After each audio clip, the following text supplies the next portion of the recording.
Здравствуйте. Можно предварительно небольшой опрос, чтобы понять, какой у вас уровень понимания диджитала и понять, куда, насколько глубоко мне уходить в той или иной теме. Поднимите, пожалуйста, руку те, кто с диджиталом связан непосредственно и постоянно работает на ежедневной основе, то есть диджитал-специалисты. Окей, те, кто не понимает, что такое диджитал, но очень сильно хочет понимать и разбираться в этом. Окей, большинство все-таки это люди, которые не имеют опыта. Ну, собственно, прекрасная иллюстрация, пока она играет, я дам небольшое вводное слово, про что я сегодня хочу с вами поговорить, да, это про рынок того, что происходит сейчас с данными вообще на глобальном уровне. Я в прошлом году летала в Амстердам, проходила курс Big Data in Society, где, собственно, рассказывались все примеры того, с какими проблемами сталкивается, собственно, культура и индустрия сейчас на рынке. И второе, мы уйдем чуть-чуть вглубь в диджитал и поймем, как можно использовать данные для понимания своей аудитории, для работы с ней и для сбора своей собственной базы. Собственно, это прекрасная иллюстрация, которая отражает примерно то, что сейчас происходит в диджитал-пространстве. Да? Вы все пользуетесь социальными сетями, вы все потребляете диджитальный контент. Это, собственно, бассейн, в котором мы варимся. Да? И это конкуренты, с которыми мы каждый день боремся за внимание наших потребителей. Да? Это очень сложная экосистема, в которой нужно делать все по-другому, чтобы быть увиденным. Если говорить, да, про глобальный рынок Big Data и что сейчас с ним происходит, то появилось два больших лагеря. Да? Кто-то говорит, что дата – это король, и это будущее, все скоро к этому придут, и без этого вообще жить невозможно. И второй лагерь, который, интересная тема была поднята на Каннском фестивале, да, что сбор больших данных – это как outsourcing of the common sense и common things, да, потому что все, что мы получаем из данных, мы получаем какие-то банальные вещи, что люди делают. Но самое главное, чтобы разобраться во всем этом, нужно понимать, почему люди делают. И мы сегодня об этом поговорим. Если в целом говорить про рынок, да, то мы понимаем, что первая история, она подходит для тех людей, у которых весь бизнес завязан на том, чтобы собирать данные. Да, это интернет-платформы, это e-commerce. Для них данные – это, по сути, и есть их собственный бизнес. Но если говорить про рекламодателей, да, то для рекламодателей больше важна вторая история – это понимать, что люди делают, где они делают и почему они это делают. И даже если опуститься в историю номер один, да, то вы знаете, что 80% компаний, которые начинают собирать свои данные, они в итоге понимают, что окей, мы поняли, что люди, которые покупают кроссовки, покупают еще трусы, и что дальше? То есть большинство того, что начинает, работы с данными, которые начинают делать, заканчиваются, непонятно чем. И, собственно, для того, чтобы начать собирать данные и вообще их как-то использовать, нужно понимать, зачем это вам нужно и основываясь на каких гипотезах и для чего вы собираетесь с этим работать. Вот вам банальный пример. МТС, компания, которая первая начала внедрять на российском рынке, да, сбор данных и работу с ними. Что они хотели себе ответить на какие вопросы? Это почему у них происходит отток клиентов, и почему люди переходят на тарифы более дешевые. Они не смогли ответить на эти вопросы. Они смогли ответить на эти вопросы, в смысле, собрав данные, только когда провели качественные исследования и поговорили с людьми. Ну и, собственно, мы переходим к одному самому главному моменту, который вы должны запомнить, да? Данные, они всегда показывают, что происходит. То есть мы понимаем, что люди покупают то, смотрят туда, лучше кликают на то. Но для того, чтобы нам понять, почему люди это делают и почему так происходит, нам нужно понять людей. А понять людей, самая классная техника, которой мы постоянно пользуемся в агентстве, да, это просто начать пробовать понимать себя. Потому что если вы начнете отслеживать те драйверы, основываясь на которых вы принимаете те или иные решения, вы сможете понимать, почему люди делают те или иные вещи. И вот вам интересная табличка, советую сфотографировать. Каждый раз, когда вы что-то делаете в своей обычной жизни, да, покупаете продукты, я не знаю, выбираете, какой фильм посмотреть, попробуйте заполнять эти истории. Почему? Потому что не всегда то, что мы делаем, и драйверы, которые к этому привели, это одно и то же. Чем больше вы будете понимать себя, чем больше вы будете заполнять эту табличку, тем лучше вы сможете понимать то, как работает мозг человека, как он принимает те или иные решения, и сможете с этим работать. Потому что, еще раз повторюсь, люди – это все, и их эмоции – это все. Данные только показывают все то, что уже итог какой-то, да? А для того, чтобы управлять людьми и управлять своим потребителем, нужно знать, почему они это делают.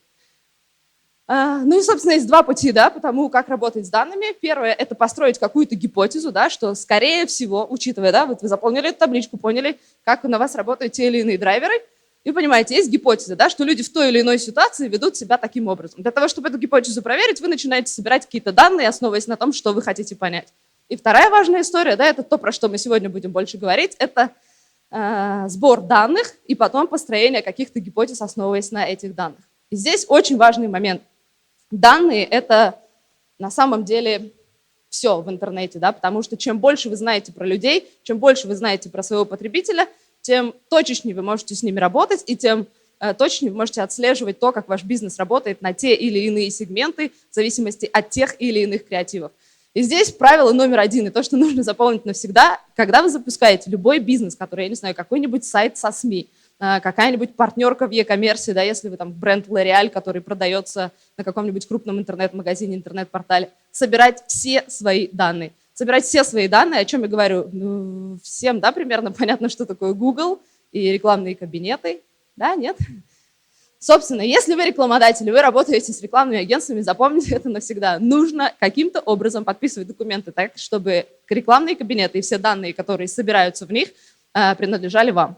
И есть еще один важный момент. Каждый раз, когда вы запускаете любой проект, всегда ставьте все коды ремаркетинга на свой сайт. Коды ремаркетинга позволяют вам собирать ту аудиторию, которая приходила к вам на проект, и в дальнейшем с ней работать. Помимо этого, вы можете собирать те аудитории, которые заходили в те или иные проекты. Например, у вас СМИ-портал, да, в котором есть категории экономика, общество там, и о женском. Вы можете собирать все эти сегменты. Кто заходил в экономику, кто заходил в финансы, кто заходил в какую-то женскую историю. Да? И, следовательно, завтра, запуская рекламные кампании, вы можете четко разделять, кому и что вы показываете. Вы не показываете всем подряд все, вы показываете точечно выборку того, что людям может быть интересно. И владеть кабинетами. Вот еще один важный момент, да, это пункт 2. Хранить историю и все свои данные по показателям и сообщениям. В интернете всегда запускается большое количество рекламных материалов, и все они обладают абсолютно разными показателями, да, по просмотрам, досмотрам, кликам и всему остальному. Если вы эти данные не храните и не собираете в какую-то большую папку, вы не сможете чему-то учиться, потому что то, что сработало один раз, может сработать и завтра. Если у вас есть легкий доступ ко всем своим креативным материалам, которые были, вы сможете понять, ребята, это пробовали, это не сработало. И очень часто клиенты меняют агентство, и из года в год повторяются одни и те же ошибки, потому что никто не аккумулирует свою базу данных. Завтра сменился бренд-менеджер, завтра сменилось агентство, ушел какой-то человек, все потеряно, и вы будете снова получать те же самые ошибки и набивать те же самые шишки.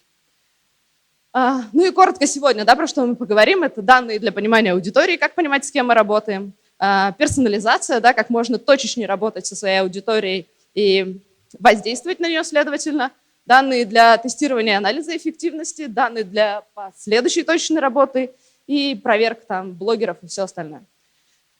Собственно, данные о целевой аудитории. Мы понимаем, да, что запуская любую рекламную кампанию, нам нужно понимать, с кем мы работаем и как вообще с ними говорить, потому что женщина 30-40 – это может быть абсолютно разные женщины 30-40. Нужно понять их драйверы, нужно понять то, чем они увлекаются, и инсайты, которые у них есть.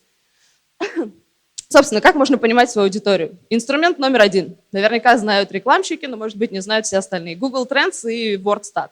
Это системы, которые позволяют вам отследить, какое количество запросов по ключевым словам приходится на какие периоды. Это очень хорошая база для стратегий, частенько бывает, да, для того, чтобы отследить сезонность спроса на твою категорию продуктов, которая там в магазине может быть одна, а принятие решения может быть заблаговременно до самого события.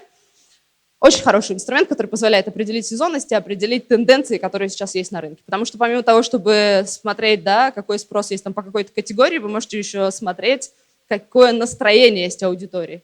И вот у нас был классный пример работы у нас, как называется, зона отдыха на Копчегае. Это такой Каз-Вегас с морем, со своим Казморе. Мы запускали креативы на тех людей, которые гуглили все, что связано с проблемами. Искали там нотариуса, искали менеджера по разводам, там типа гуглили, что голова болит, все плохо. И мы на этих людей запускали отдельные креативы, которые там говорили, типа, эй, друг, хватит работать, хватит пахать, все эти земные и неземные проблемы, просто приедь и отдохни. Ну и, собственно, показатели были бешеные, да? Почему? Потому что вы знаете, с чем сейчас люди сталкиваются, какая у них проблема, вы им говорите, что все это ерунда, у нас есть для тебя решение, да, и, следовательно, восприятие того, что вы сказали, ну, типа, человек просто сидит, смотрит, да как вы знаете это вообще все? Ну и, следовательно, вся эта история срабатывает лучше. Ну и в целом, да, про поиск. Опять-таки, те, кто здесь не рекламщики, я объясню, как это работает и как вы это можете использовать. Да, интернет – это потрясающая платформа, которая позволяет делать, ну, порой какие-то немыслимые вещи, да, и говорить со своей аудиторией прям очень точечно, понимая ее. Собственно, как это работает, да? Все те люди, которые искали в поиске те или иные запросы или читали те или иные порталы, которые определяются специальными ключевыми словами, вы можете с ними работать. Вот, например, люди, которые искали купить квартиру, да, вы можете спокойно показывать там свою рекламу аренды. И я к чему это говорю? Это инструмент, который вы должны понять, как работает, а как его использовать, ну, можно с ума сойти, да? Например, от элементарной истории «ищу квартиру, даешь ипотеку», переходить на такие вещи, как freedom, да, вот то, что я рассказывала до этого. Человек озабочен проблемами, показывать ему решение, что на самом деле все не так плохо и может быть лучше. Ну и вы знаете, да, что в интернете есть вторая возможность таргетирования, это говорить, вот есть Вася, Васе 18-35, Вася интересуется спортом, показывая рекламу только ему. Ну, то есть есть две возможности, да, это отталкиваться от интересов ключевых слов или же исходить из самих персоналей и настраивать свою рекламную кампанию так.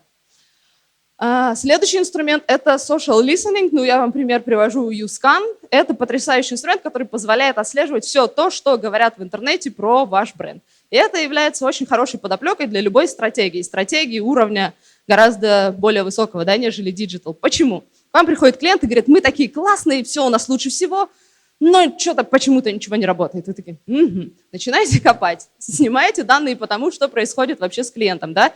Мониторится все, начиная от СМИ, заканчивая социальными сетями. Все, что пишут про этот банк, все, что пишут про этот продукт. И вы понимаете, что на самом деле бизнес-то не так хорош, и вы на самом деле не лучше, и все на самом деле очень плохо. И понимаете, что бы вы сейчас ни сказали на уровне стратегическом, все это разрушится, а то реалии, да, с которыми сталкивается бизнес. И это очень важно, потому что если все клиенты пишут про то, что ваш бизнес там поганый и все работает очень плохо с точки зрения технологий, а вы выходите с рекламной кампании, которая говорит, что мы самые передовые, самые технологичные, мы понимаем, да, что происходит. Поэтому перед тем, как работать над любой стратегией, посмотрите, где бренд сейчас и что говорят о нем люди. Потому что это могут быть такие важные зацепки, с которыми вы потом будете работать. Что еще позволяет сделать этот инструмент? Помимо того, что понять, что говорят, да, по ключевым словам. В смысле, вы понимаете, да, как это работает? Это я вижу такие взгляды испуганные. Вообще понятно, что я говорю? Да? Классно. Дима. Так вот. По ключевым словам определять, да, например, у нас есть бренд Burger King, и мы смотрим, что пишут люди про Burger King. Что еще можно делать? Можно понимать, кто эти люди, да, кто чаще всего говорит про ваши продукты. Ну, в смысле, по соцдему. Это мужчины, это женщины в тех регионах, всех регионах. И можем понимать, да, где бренд сталкивается с какими-то проблемами. Например, где-нибудь в городе Алматы у него все хорошо, но где-нибудь там на севере все совсем плохо. Ну, то есть ситуации бывают разные. Что еще можно посмотреть, это где про вас говорят. Ну, то есть выявлять вот эти вот вспышки негатива, да, потому что вы можете из системы выгружать, прям это был Facebook, это был там Вася Пупкин, который написал то-то, и это потом разошлось в СМИ и создало проблему для бренда.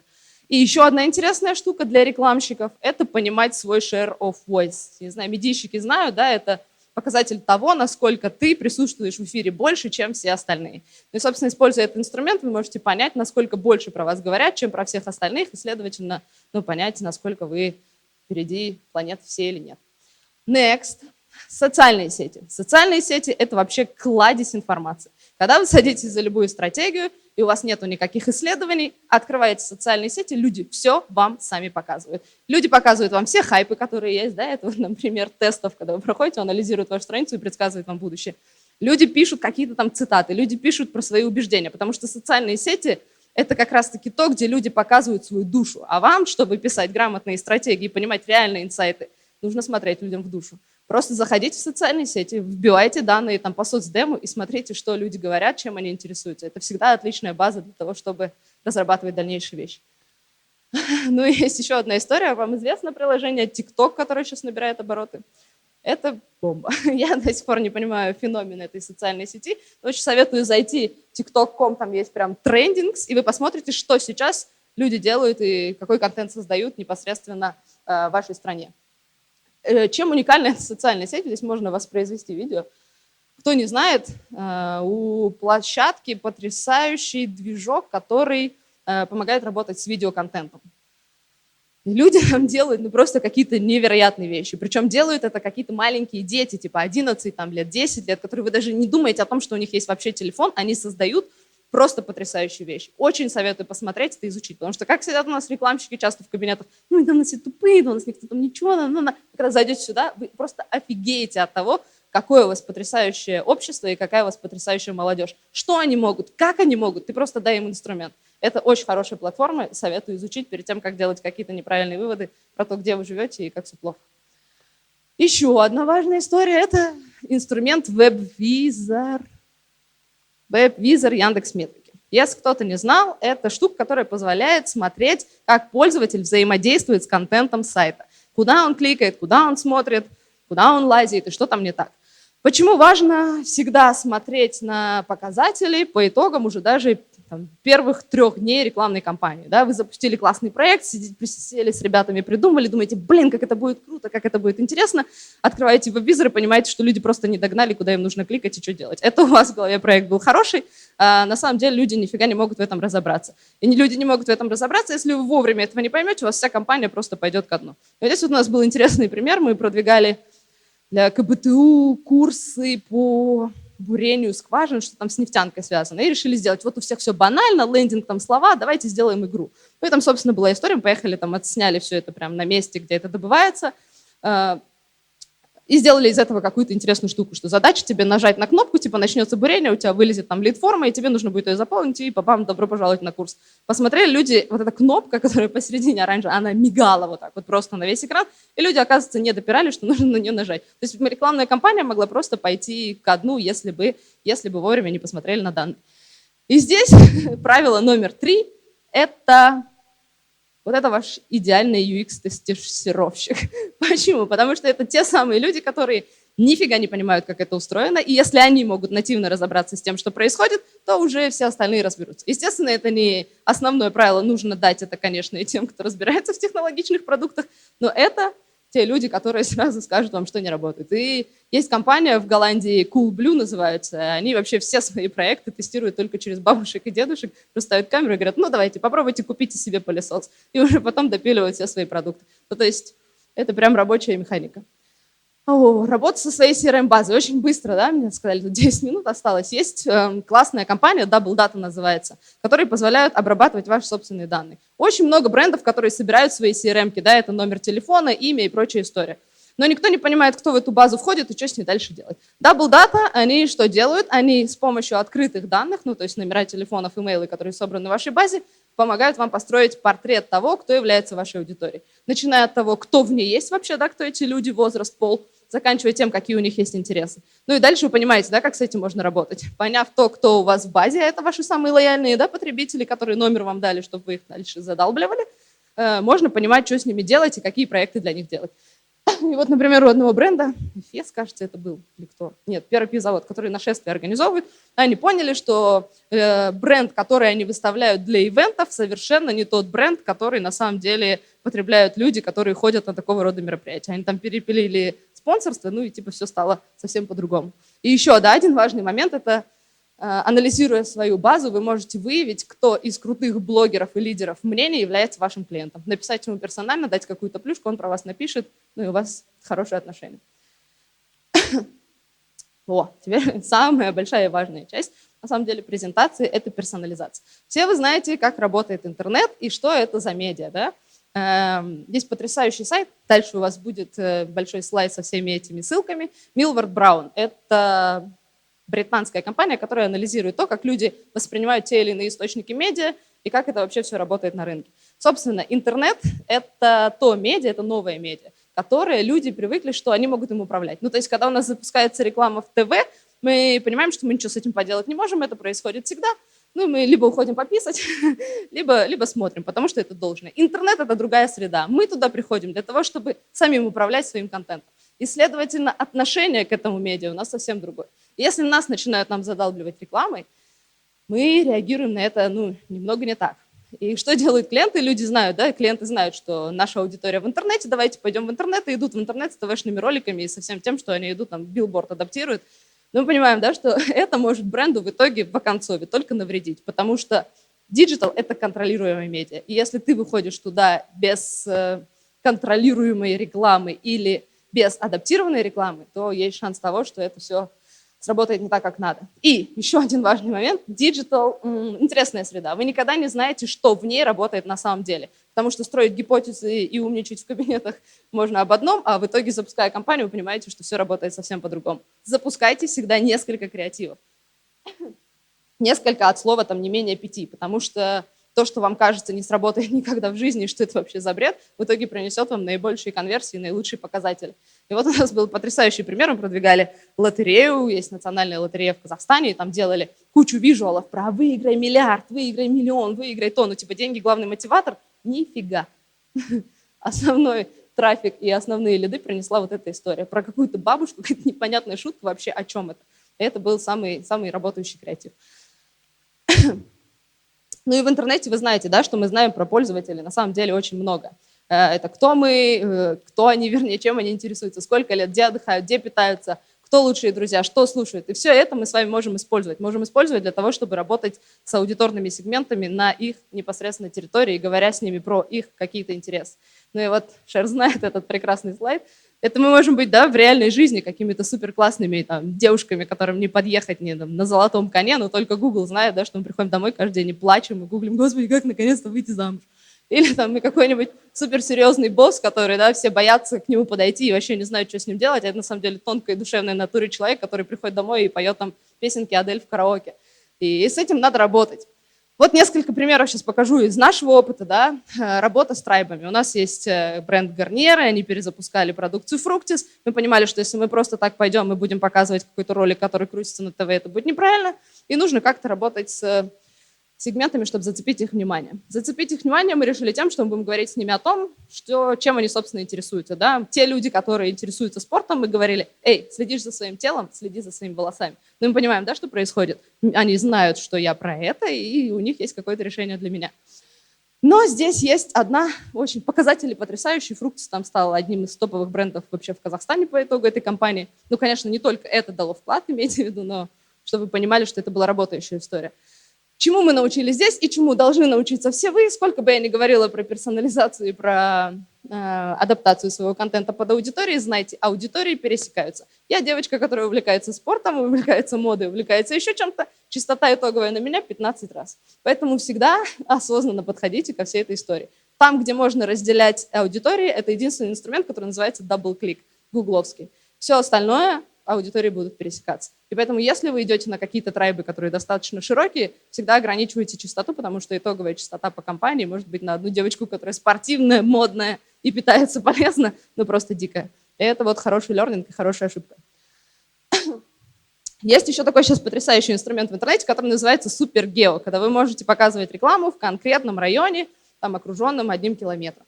Чем это хорошо? Опять-таки, да, говоря про персонализацию, вы можете говорить людям, которые там, эй, живешь возле такой-то станции метро, у нас для тебя есть классное решение. Ну и мы понимаем, да, что чем это ближе ко мне, чем с большим шансом и с большей вероятностью я пойду и посещу это место. Такие истории мы тоже делали и для бренда Саты Жылдысы. Мы сейчас работаем с Бургер Кингом. И понятно, да, что основная стратегия у Бургер Кинга – это навигация. Я сижу голодный, я думаю, куда мне пойти поесть. Кто первый занял мое внимание, тот, ну, собственно, и у руля. Поэтому гиперлокальный таргетинг приносит бренду самые серьезные показатели, потому что я вот здесь возле ресторана, я голодный, я пришел. Что еще можно делать? Да, можно замерять то, как те или иные районы конвертируются из увидел в продаже, используя какие-нибудь дополнительные метрики типа QR-кодов. Сейчас мы тоже про это поговорим. О, здесь надо смотреть. Собственно, давайте еще быстро 2 слова. YouTube ad. I hate these things. This guy's just trying to watch a YouTube clip, but no, they have to sit through an ad. Stupid, incredible deal. В интернете вы можете работать с людьми в зависимости от того, какой контент они потребляют. История, которую сделали Burger King в Новой Зеландии или в Австралии, уже не помню. Они сняли кучу роликов, смотрели, что сейчас является трендовым на YouTube у них в стране, и записали вот такие истории. То есть я смотрю ролик, там, я не знаю, про презентацию BMW, появляются ребята и говорят, блин, она просто хотела посмотреть на новую тачку BMW, а мы тут со своей тупой рекламой. Сразу мы понимаем, да, какая реакция у людей. Снять вот такое, вы понимаете, как мало денег это стоит, и как много это оставит после себя, да, то ли бы они там вылезли, эй, классный бургер, а то ли тут история такой, воу, нифига себе, ну, то есть ребята заморочились о том, чтобы понять, что я сейчас делаю, то есть это по-любому останется в голове, и вы по-любому будете запомнены, вы запомнитесь.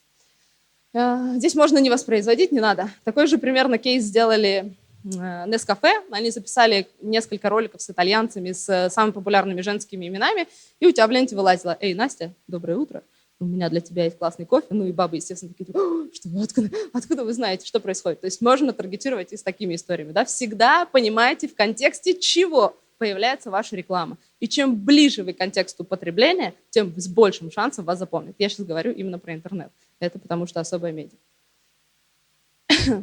Еще одна история, да, про тот же самый контекст. Чем ближе вы к моменту принятия решения и к тому, в каких обстоятельствах сейчас находится человек, будь то время и место, будь то, опять-таки, ролик, да, который я смотрю, чтобы подсосаться к теме, которую задеть, будь то баннер, я читаю статью где-нибудь на Космополитене, вы знаете, о чем я читаю, показываете релевантную историю. Собственно, чем ближе, тем лучше. И на опыте, опять-таки, работы с Бургер Кингом мы понимаем, что чем персонализирование истории, чем она актуальна под здесь и сейчас, тем больше шансов того, что люди сконвертируются. Как мы это понимаем? Каждую рекламную кампанию мы тегируем QR-кодами, которые люди видят в интернете, приходят, показывают в ресторане, мы понимаем, откуда человек пришел. Из таких историй люди приходят чаще всего. О чем это? Мы знаем, да, что сейчас жара 45 градусов, а у нас новые лимонады вышли, мы показываем людям в самую жаркую погоду. У нас есть классный лимонад, приходи, освежусь. Та же самая история, да, время, час дня, люди голодные, мы показываем человеку вкусный бургер и говорим, эй, приходи к нам. То есть мы используем время, используем обстоятельства для того, чтобы быть максимально релевантными. И эта история всегда работает лучше всего. Мне совсем надо ускориться. Здесь небольшой слайд про то, что как работает user-generated content. Это контент, который создают люди. Это большая важная тенденция на рынке показывать реальных людей. И бренды типа Timberland, Ikea и все остальные уже, если вы зайдете и выбираете модель кроссовок, то вам показываются не просто их красивые, отфотографированные, да, кроссы, а показывается, как люди это носят на себе. И, следовательно, вы можете понять, как это комбинировать с разными луками или в случае Икеи комбинировать с разными интерьерными решениями для того, чтобы понять, что делать. Мейлинг.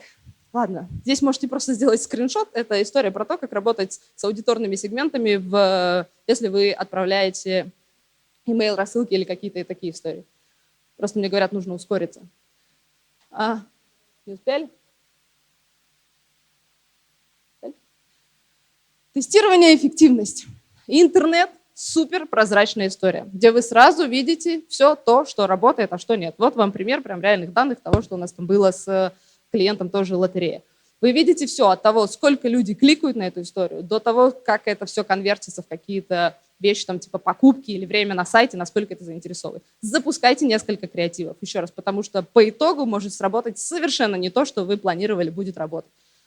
Если говорить про, опять-таки, мировой опыт, да, то Philips, они вообще сейчас что делают? Они до этого тестировали только коммуникацию, да, потому что, опять-таки, беда рекламщиков. Что сказать аудитории? Ну, типа, мы вот разработали креатив, а как понять, будет он работать, непонятно. Сначала Philips запускали разные картинки с разными сообщениями, показывали их все вместе, то, на что люди кликали и что их больше заинтересовывало, они брали и адаптировали это под большие компании, то есть делали это основой ролика ТВ и наружки. Ну, то есть люди сами показывают вам то, что им нравится, потому что они могут кликнуть и выбрать это.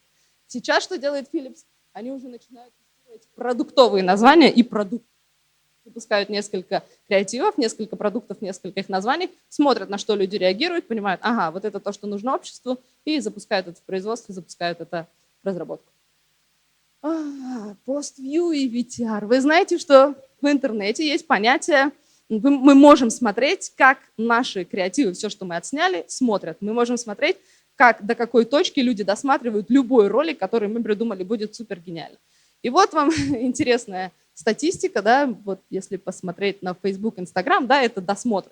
Не все те люди, которые увидели ваш ролик, который вы сняли для социальных сетей, равно все люди, которые с ним проконтактировали. Есть понятие VTR, это процент досмотра. И проценты досмотра не всегда такие красивые, как вам хотелось бы. В социальных сетях этот показатель там прыгает от 2 до 9%. То есть если у вас показатель 9% людей, которые досмотрели, это значит, что у вас на самом деле неплохой такой контент. Это к чему? Когда клиентам показываются, или вам кто-то показывает, или вы сами смотрите метрики и видите, бам, вот нам повезло с Инстаграмом, мы получили охват 2 миллиона, не радуйтесь. Посмотрите, сколько людей вовлеклось в эту историю, потому что там картинка может быть совсем плохая. Из 2 миллионов досмотрели этот ролик всего 1%, следовательно, не надо этого дальше делать, и нужно что-то менять.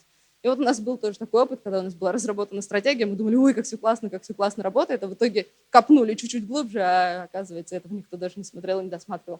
Ну и следовательно. Кстати, компания New Age – это очень хорошие ребята с Украины. Если кто-то здесь есть с медийного рынка, запишите, что они позволяют делать.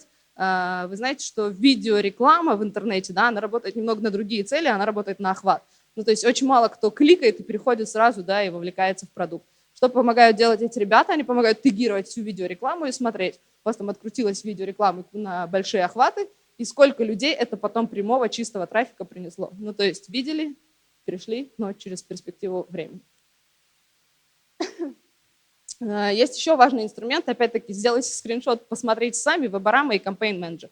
Когда вы в интернете запускаете кампании, все игроки приходят и говорят: у нас все классно, у нас миллионная аудитория, самое лучшее вообще, давайте покупайте у нас рекламу. Для того, чтобы понять, кто эта аудитория на самом деле, действительно ли вы попадаете таргетингами куда надо, нужно вшивать дополнительные метрики. Это дополнительные счетчики ребят, которые собрали когда-то свою большую базу данных. Это типа Campaign Manager от Google, DoubleClick. И есть ребята Weborama. Ну, то есть вы запускаете кампанию и понимаете, ага, целились там на 25-35, а попали в 12-15. И такое бывает. Еще важный момент – ассоциативные конверсии. Когда вы заходите в свой Google Analytics, если вы компания, которая работает на то, чтобы люди оставляли заявки или что-то покупали, картинка не всегда может быть такой красивой, как вы думали. Что вот человек кликнул и пошел сразу купил. Да? На самом деле путь потребителя может быть супер огромным. Вот эта вот воронка, да, того, где люди взаимодействовали с нашей рекламой, может доходить там и до 10 источников перед тем, как осуществится конверсия. И когда к вам приходит клиент и говорит: вот, люди кликают, а ничего не покупается, смотрите всегда туда. Потому что каждый вот этот вот этап, который проходил пользователь, мог дать свой вклад в то, чтобы это работало. Меня просят остановиться. Здесь вот история. Не-не-не. Здесь история про то, как мы тестируем вот с Burger King, то, что я вам говорила, да, у нас есть рекламный материал, у нас есть какое-то спецпредложение по QR-коду, мы замираем, сколько людей пришло с каждого конкретного канала, с каждого конкретного креатива, какое предложение аудитории интересно, с какой социальной сети конвертируется трафик из офлайна в онлайн. И есть там, если нету QR-кодов, потому что это целое системное решение для бизнеса, да, когда-то мы работали с Макдональдсом, и мы с ними делали активацию. Типа, приди, скажи картошка-мартошка и получи какую-нибудь скидку. Ну, в смысле, люди приходят, им это прикольно, они что-то получают, вы понимаете, что для вас работает. Простите, здесь нужно пойти быстро. Вот, кстати, интересные фишки про то, как собирать свои данные. У всех брендов давно уже существует свой Instagram-аккаунт. Нету сайта, например, или на сайте просто делать нечего. Делайте сторис. Сторис, которые будут призывать людей попасть в какую-то особенную базу для того, чтобы получать максимально релевантные предложения. С Burger King мы делаем следующую вещь. Любишь там все, что связано с курочкой, свайпай вверх. Вы понимаете, да, когда человек переходит, он попадает на сайт, следовательно, падает к вам в базу, и завтра, запуская рекламную кампанию, вы можете работать только с теми людьми, которые любят курочку, и говорить им про курочку. Супер простая штука, супер клевое решение. Забирайте и работайте. Есть еще интересное решение, Wi-Fi радар, совсем, да, надо торопиться, все, я побежала. Wi-Fi радар, который что позволяет делать? В ваших собственных магазинах он позволяет собирать аудиторию, которая приходит, ну и что-то делает. Опять-таки вы можете создавать очень мощные воронки, да, потому чтобы закручивать ее дальше. Те люди, которые приходят в одни рестораны, не приходят в другие рестораны, запускать рекламную кампанию и говорить: эй, друг, возвращайся к нам, и смотреть, как это дело конвертируется из офлайна в онлайн и в обратную сторону. Если нужно будет решение, потом напишите, я вам расскажу, кто этим занимается. Проверка блогеров. Опять-таки, у Double Data есть прекрасное решение, которое позволяет посмотреть, кто есть блогеры и какая на самом деле у них есть аудитория. Double Data – дорогие ребята для больших брендов, но есть еще epicdetected.com, который вы просто загружаете ссылку на своего блогера, и вам показывается вся его подноготная. Кто его аудитория, сколько ее, сколько там фейков. То есть перед тем, как работать с ними, понимаете, с кем вы работаете, потому что, да, там много бывает сюрпризов на самом деле. Еще одна потрясающая история – SimilarWeb. Вот это прям записывайте, сканируйте, скриншотите. Это система, которая позволяет загрузить ссылку на любой сайт и понять, какое там количество аудитории, откуда эта аудитория приходит и кто она есть. И когда к вам приходит какой-нибудь крутой СМИ-проект и говорит: у нас 1 миллион аудитория, все будет у вас классно, вы смотрите, а там 2000 человек в месяц. И такое бывает, вы не поверите. Поэтому и еще самое важное, вы можете анализировать своих конкурентов. Вы загружаете ссылку на своего конкурента, смотрите, откуда идет трафик, какое количество трафика, какая есть сезонность. Ну, то есть это потрясающий инструмент для того, чтобы понимать, где вы и кто, с кем вы работаете, и с кем вы боретесь. Еще одна история Serpstat, она больше про SEO.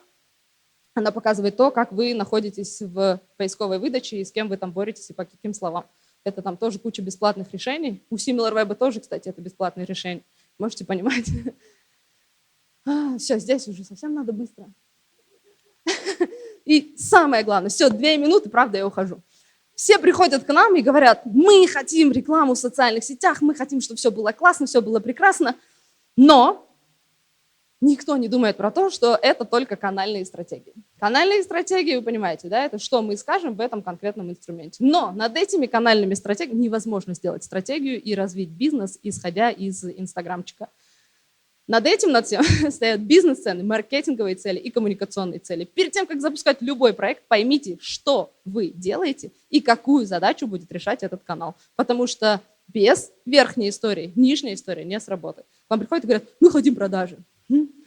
Или мы хотим охваты. Мы понимаем, что это абсолютно разные будут истории. Да? Или мы хотим, чтобы наша аудитория стала молодой, а не старой. Это совсем другая, да, коммуникация, совсем другие вещи. И, естественно, над всем этим стоит стратегия, про которую забывают чаще всего. Что мы хотим сказать, к чему мы вообще идем и как все эти цели вот в этих инструментах должны решаться. Поэтому задавайте всегда вот эти вот 3 главных вопроса. Коммуникационные, бизнес и маркетинговые цели. Зачем мы вообще делаем все, что мы делаем? И всегда спрашивайте себя, почему мы все это делаем и к чему мы хотим прийти. Только так вы поймете, какая у нас итоговая стратегия за всем этим стоит. И опять-таки говоря про то, что контекст – это король, контекст – это помощник короля. И помните всегда, как строится бренд Impact, да? Это комбинация людей, которых вы хватили, это контекст, в котором вы с ними работали, это контент, который вы с ними работали, в котором вы с ними работали. Если что-то выпадает, бренд не растет. Про адаптацию креативов под все сети. Ладно, вы это потом посмотрите сами.